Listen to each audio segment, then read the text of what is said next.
couple at the moment.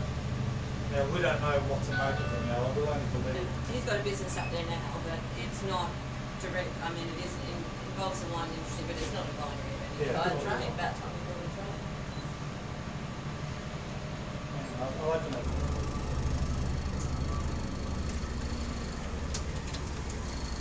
Find the air conditioning here. Okay, that's 102. It's the royal seat. They certainly did them up compared to what they used to be, Norm. Hey, You should put somebody in it. I mean, if you. Tom. Where's he gone?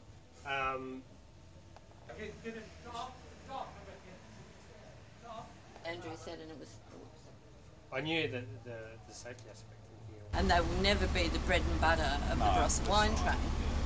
And I mean, you know, that's the truth of the matter. I mean.